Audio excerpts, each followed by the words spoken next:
tardes, licenciado. Buenas tardes, compañeros.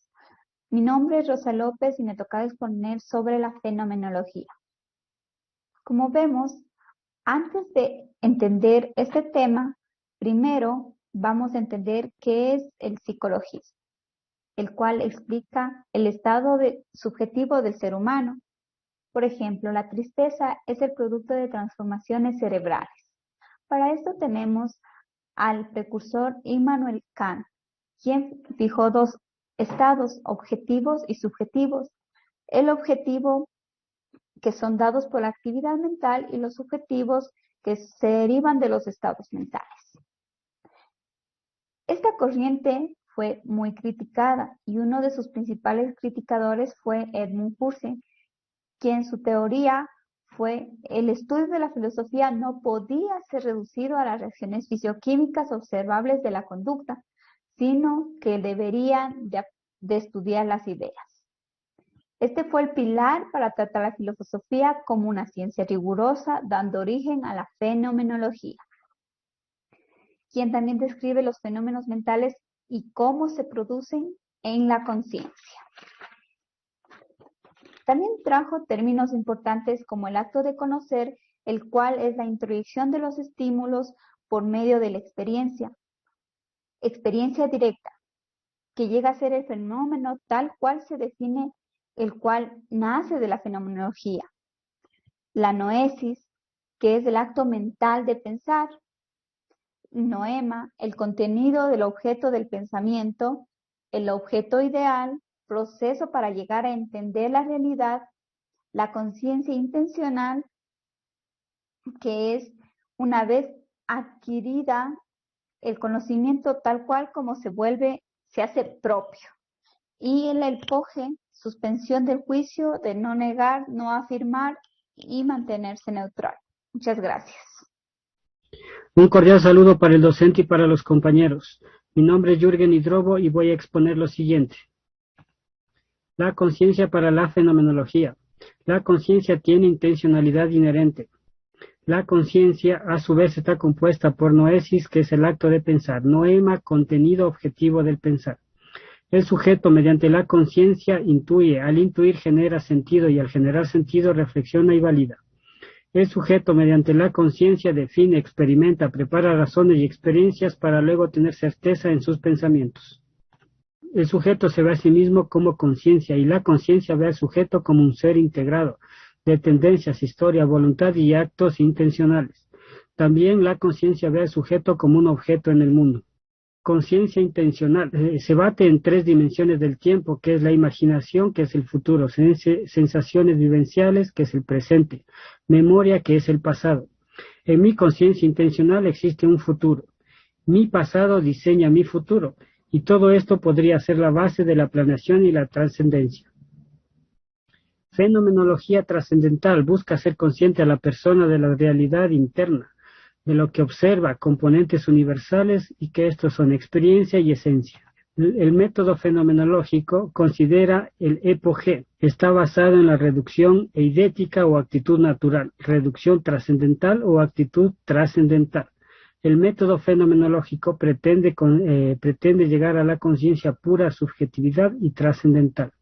El método fenomenológico pretende llegar a la persona que tenga necesidad de filosofar, es decir, actuar y trascender, fijando los cuestionamientos en el interior y no en la realidad exterior. El sujeto está más allá de sí mismo.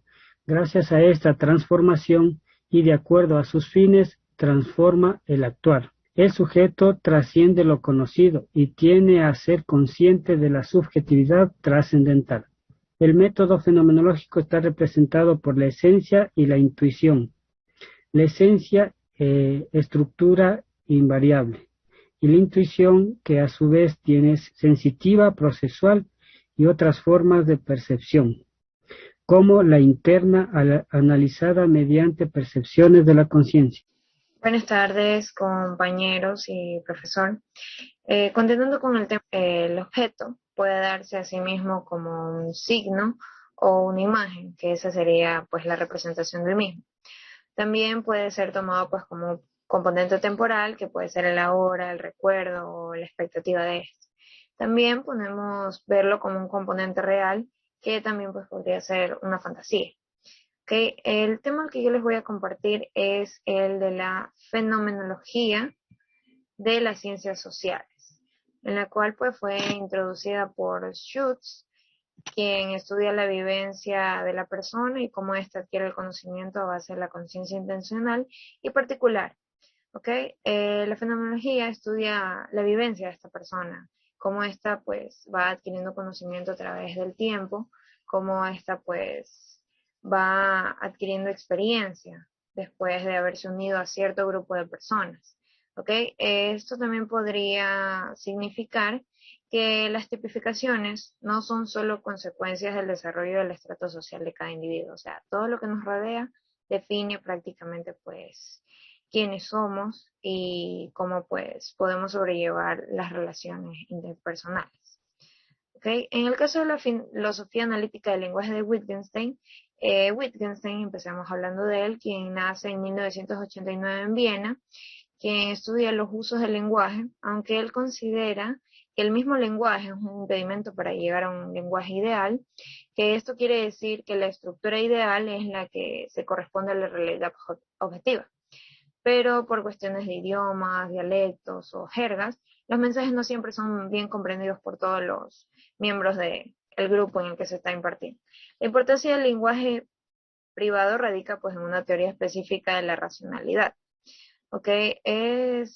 Actualmente es verdaderamente urgente que se insista en lo que tiene que ver pues con los juegos de lenguaje, aprender métodos para que se vaya analizando poco a poco cómo todos queremos expresarnos. ¿Okay? En mi caso, pues ese sería todo lo que yo podría expresar acerca de los dos temas que me impartieron, que me indicaron. Buenas tardes. Buenas tardes, compañeras. Buenas tardes, profesor. Voy a hablar sobre el Ledgermayer. Pues es un análisis hecho de los poemas de Homero. Concluye que ellos habían una inspiración y autor en un producto de un pueblo. La visión del mundo le ha generalizado, permitiendo al individuo protagonizar la historia de la humanidad.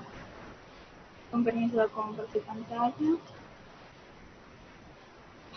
Ledgermayer cobra la tesis de que el lenguaje no solo es una visión del mundo, sino un fundamento. En consecuencia del lenguaje, un acuerdo originario entre el hombre y el mundo, una actividad racional y voluntaria, un producto espontáneo y sensible del sujeto que prevalece en una práctica de los hechos históricos, en cuanto contiene en su estructura interna una manera tan innata. También plantea diversos criterios de interpretación que se requieren para captar con precisión y plenitud el sentido del contexto. Ledgermayer plantea con respecto a la hermenéutica, conocer la psicología y el espíritu del autor, cómo reproducir creativamente el pasado y revivir el universo espiritual en una obra. Ha permitido rastrear la experiencia de la verdad, el análisis cooperativo, los significados de este intérprete, de su pragmática, más no del texto. Bueno, muchas gracias.